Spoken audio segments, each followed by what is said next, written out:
But first, we got to check in with our guy, Cody Tucker, live from Texas. Cody, I watched one of your interviews this week where you're interviewing a chick. I don't know who she was, probably somebody from the adult world.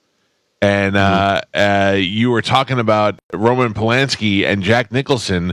And evidently, Jack Nicholson beat a woman so badly she was like handicapped afterwards, and nobody's ever heard anything about that. Yes. Yeah. It was back in the 70s, I think. It was a sex worker that. Oh, yeah, that's what it was. Paid a visit to. And I guess sometime during the evening, he got a little upset and, beat her to the point where she ended up having severe brain damage. Unbelievable. And then went on to have an illustrious career after that with nobody ever saying anything. Yep. Pretty much. Yeah. All right. What do we got today? All right, so I have a few stories about presidents. Okay. With the election coming up, might as well keep it a little topical. So most people know Franklin Roosevelt had the longest time in office. Most people don't know who had the shortest time in office. That person was a fellow named William Henry Harrison, who in 1841 was sworn in as the 9th president.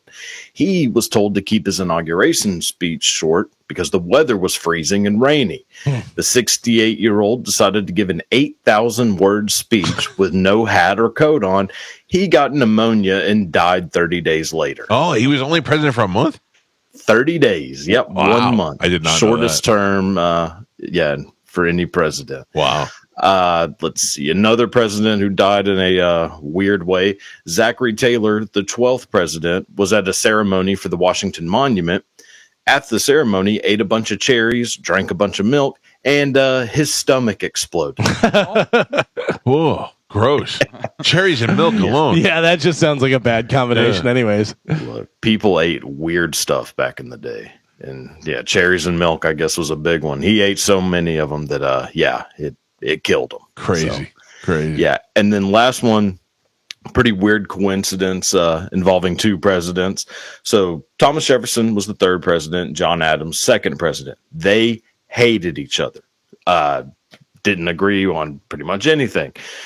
Well, when John Adams was on his deathbed, his last words were "Jefferson lives," because he thought that Thomas Jefferson had outlived him. Well, what he didn't know was that earlier that day, Thomas Jefferson died. Oh.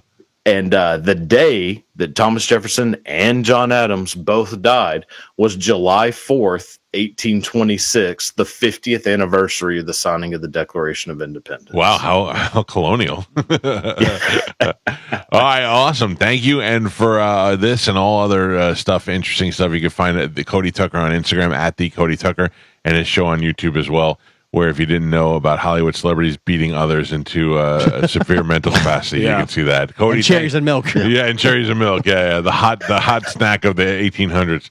Thanks, Cody. All right, no problem, man. Check in with you next week. All right.